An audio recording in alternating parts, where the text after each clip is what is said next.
special bonus episode of Stride by Stride. This is a way of an apology because we released a piece of audio that actually wasn't suitable for hearing, and so we had to take that down from our sites. So we do apologise about that. But I want to release this one, and unfortunately, Josh wasn't with me when I was doing this one. But I had an opportunity to catch up with Christa Kaizer, who is a member of Emerson's Green Running Club, but she's also a vital charity worker within our running community within Bristol. Christa is currently organising this brilliant event that's going to take place at the beginning of August. It's actually a Backyard Ultra. And for those who don't know what Backyard Ultras are, they're essentially a timed event, so a number of hours that you're going to be running over a course of a set course. Okay, so what you might do is you might have 12 hours to complete as many laps over that particular course. And these have been gaining traction over recent years, but I thought it would be really good for me to catch up and think about how Chris's approach to this might be slightly different to others. And also, we find out how people can get involved in the area, and it's really important because this is, as I said, for charity. So let's hear from Christa about what she had to say about this new Backyard Ultra. Christa, thanks very much for joining me today. It's the new advent of Backyard Ultras. You know, there's a lot of Backyard Ultras around. And I just wondered, first of all, why you in particular kind of, found it interesting to engage with that kind of phenomena. Why not just a charity 10K or a charity half marathon? Why the backyard? So I think first and foremost, when you do crazy things, people start talking. So in order to get people talking, you want to do crazy things. And there's two sides to that. First is to get people to know about the event. You want to do something that doesn't happen often. Not many people do backyard ultras. So the idea behind an ultra marathon is quite common in the runners world, that is. And so backyard ultras are something slightly different. They take on a slightly different or attract a slightly different audience. And the second is to get people talking about the event and the charity first and foremost as well for me. So the idea of doing a Backyard Ultra was a way of doing something that was challenging to even the most, endurance focused athletes and runners by setting out a challenge whereby you can push yourself as much as you want to push yourself. And the other idea is that, it's just something a bit different. It's something that we can get a load of people involved in from a variety of different levels of fitness and backgrounds. And so the idea ultimately is that you can come, you can sign up and you can do 1 lap, or you can do 4, or you can do 8, or you can do 12 and stay for the whole thing.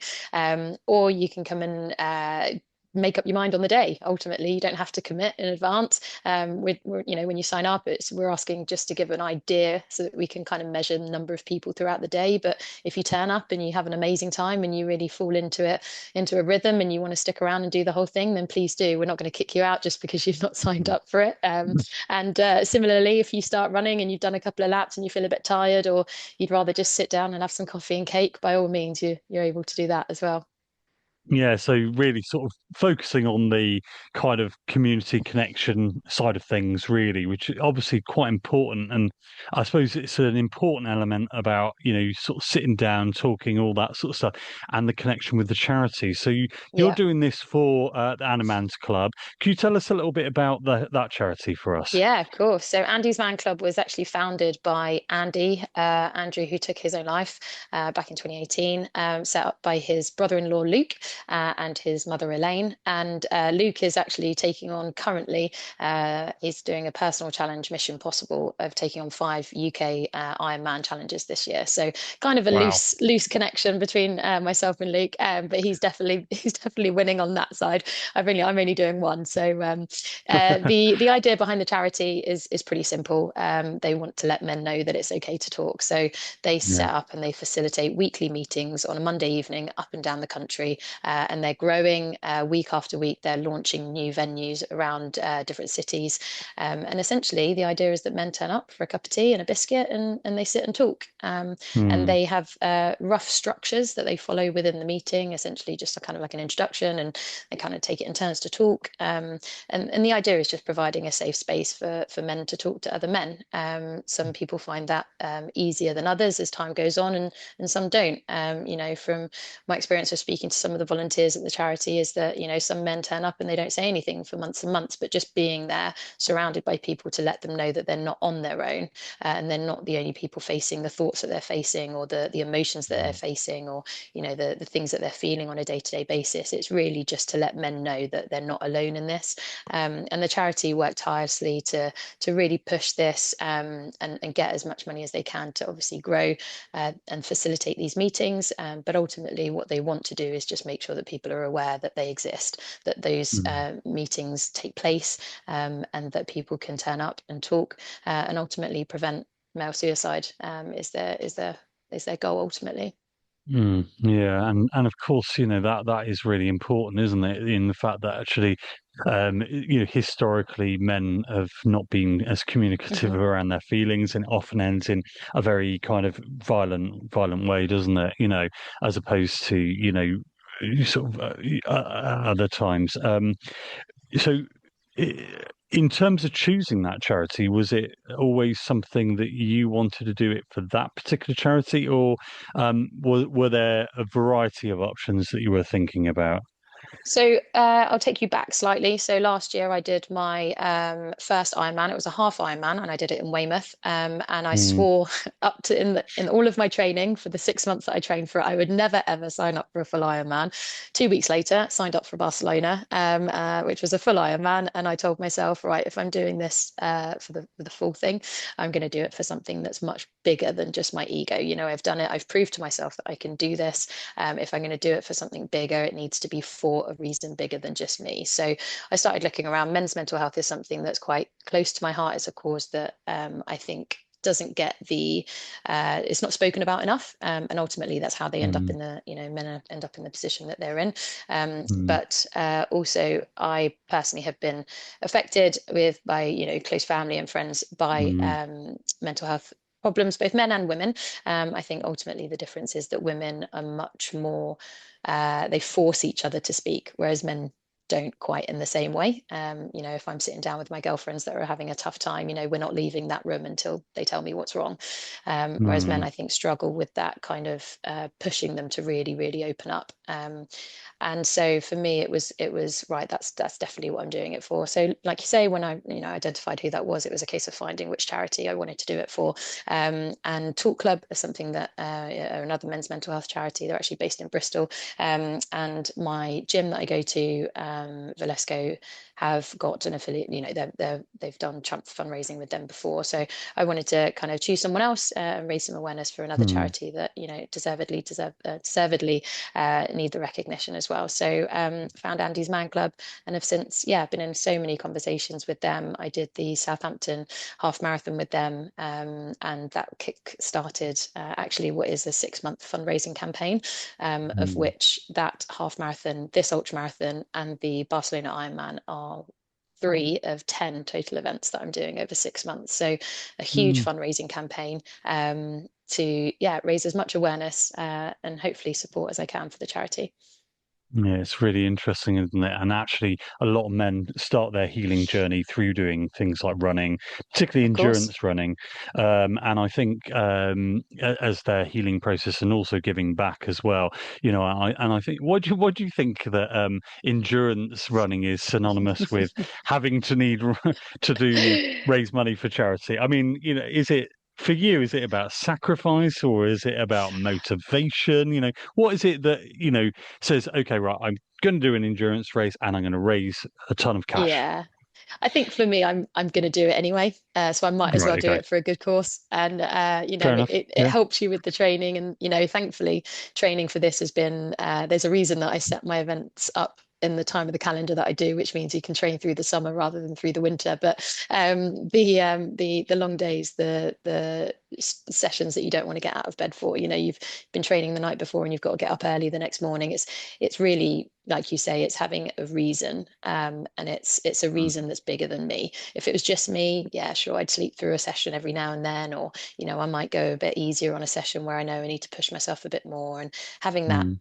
back, the voice at the back of my head just kind of saying, actually, you're not doing this for you. You're doing it for the men that can't speak up. You're doing it for the men that, Yeah. can't get themselves out of bed. So, you're in a position where you can, so do it. So having that as just a little voice in the back of my head every now and then when I need it, it really helps. No, it's fantastic. It's fascinating, actually, isn't it? And I think sometimes people, particularly at the beginning of their running journey, find it much easier to have that like strong motivator. I remember Hmm. myself also thinking, right, okay, I've raised money for these people, and I need to do this, and it kind of gets you going, gets you going. And I think that's really important for people that might be starting up their running journey, for sure. In terms of organising this event. Um, just share with us some of the some of the challenges that you have experienced in trying to set something up, because this is not small. It's a No. significant thing that you're doing here. Yeah, it does help. I'm a project manager by day, Oh, so okay. Yeah. because organizing an event like this has actually been really fun. I have Yeah. to say, but the biggest challenge for me was finding a venue.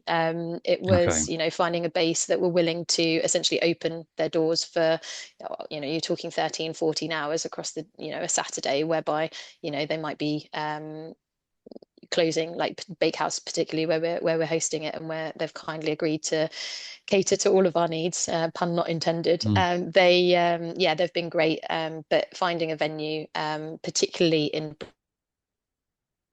Bristol, I had my heart set on doing the course, so the laps themselves. I had my heart set on doing it around the Bristol to Bath railway path. I do 90% of my training on there. It's Hmm. very, for those that are obviously Bristol based that are familiar with it, it's very flat. You've got minimal elevation. It's super safe, so you don't have to worry about cars. You haven't got any crossings until you get a bit further down. But from where you start in St Philip's, you don't have to worry about cars. You can quite happily take your own pace, and you can enjoy the fact that there aren't any twigs and any kind of roots or anything going across the path. So it's really accessible in that respect for Yeah. new runners, people that aren't so confident running, and people that are doing it in groups as well. So initially, Mm. I'd set my heart on somewhere along that path, and then it was just a case of finding somewhere that could do that. So that was the biggest challenge. But Hmm. Bakehouse thankfully have opened their doors to us. There and thereafter, it's been getting sponsorship. So we've got a huge number sponsors in total, and that's everything from energy drinks right through to gels.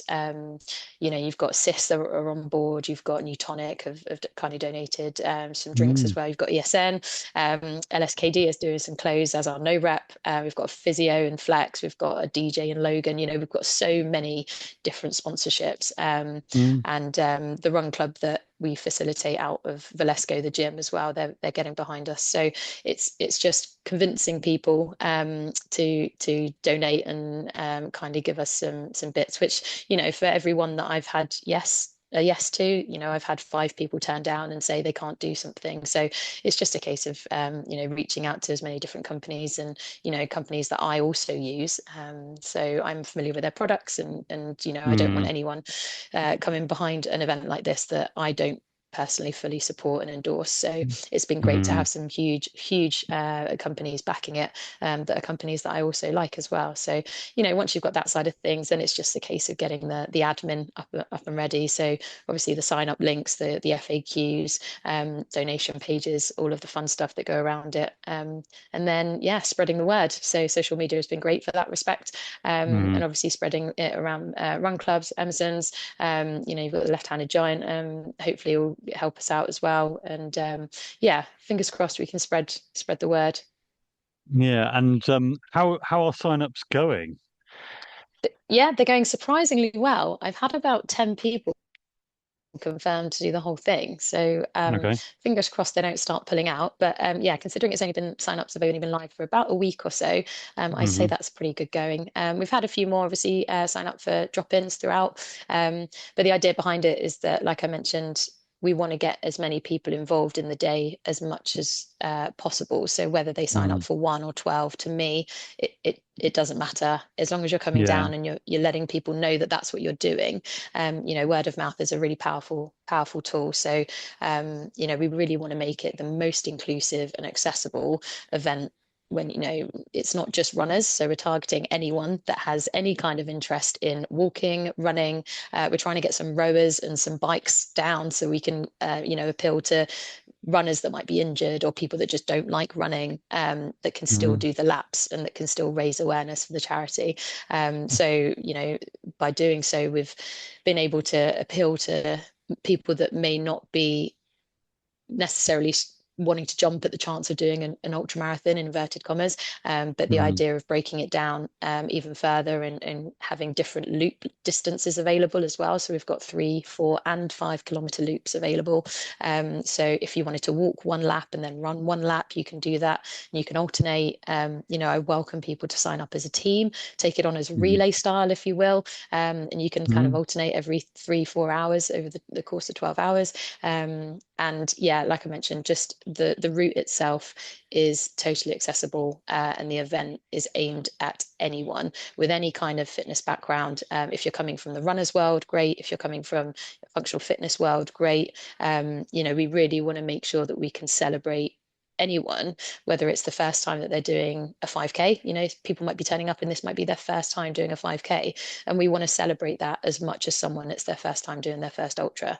And to me, there's absolutely no difference between the achievements of those two. It's the first for what they may be doing, and it may just be someone really pushing themselves out of their comfort zone, even coming for a run in public. I know people that have struggled with Mm. that, and so it's everything that we're trying to encompass in this event is really to break down any kind of stereotypes or stigmas around ultra Mm. marathons, and really make it as fun as we possibly can. There'll be a lot of cake there. Bakehouse have promised us. And like I mentioned, all the sponsors as well are kindly donated loads of gels and energy drinks to keep us going throughout the day. There's raffle prizes, there's all sorts up for grabs. And Mm. hopefully it'll just be a really fun day out. So yeah, Mm. we're really trying to make it as accessible as we possibly can. That sounds great. And you got the added challenge here in the fact that you are both organizer and athlete. um, how are you going to manage that? I mean, I'm because I'm guessing you got a team behind you. I've looped in many a friends. I've bribed them with a lot of cake, a lot of celebratory drinks, and hopefully I can recruit some more volunteers. A lot of people that are coming down aren't committing to the 12 hours for obvious reasons, but thankfully when they are down, they said that they'd happily volunteer in between the laps that they're doing. So what I'm hoping for is to get a really nice crowd of people that are there to support the runners at turnaround points and make sure that everything's really clear for the laps, but also back at HQ at Bakehouse and make Mm. sure that people are talking. Ultimately, that's what we're doing it for. So friends and family will be there, and I'm trying to rope in as many people as I can to help volunteer throughout the day, even if it's just helping people with their advice on nutrition or whatever it may be throughout the day. Mm. How they need to keep themselves fueled. It's the middle of summer, so anticipating it could be quite warm, but then again we live in England, so you never quite know with these things. But yeah, Mm. it's great, and like I mentioned, we've got a physio on board as well, so I'm sure towards the latter end of the day, she'll be kept very busy. But yeah, Mm. a lot of bribing has taken place. Good, good. So most important stuff now is when is it and how can people sign up? And if they're a volunteer, how can they get in touch with you? Yeah, so Saturday, the 9th of August, the first lap is at 7 a.m. The last lap will be at 8, 6 p.m. I should say. There'll obviously be some cool downs and celebratory things afterwards. We've got raffle prizes like I mentioned, so if people want to come down, we're essentially saying it's 7 a.m. to 7 p.m. Throughout the the sign up process, that's live. There are links being shared around all on social media. There's a QR code along with the poster that's being shared. I'm on Instagram, Christa.Kaizer, and if you've got any questions, please feel free to drop me a message. I'll be shouting about this event for essentially up until it in 3 months' time. So I won't be keeping quiet about this. And the sign up page is for volunteers and participants as well. So if you want to do one or the other or both, there's the option within that one sign up page to do everything that you possibly can to help the event be a success. Excellent. Yeah, great event for a great cause. Thank you very much, Christa. Thank you so much. Cheers. Thank you. What an absolute joy it was to catch up with Christa there. Brilliant to hear about this new Backyard Ultra that's going on in Bristol. You got the details on how to sign up, so please do go and check it out and get involved. Now, it's brilliant that people can do this, and this is all part of what the running community is about. Okay, so I've been Martin, and this has been a special bonus episode of Stride by Stride. I wish you were here, Josh.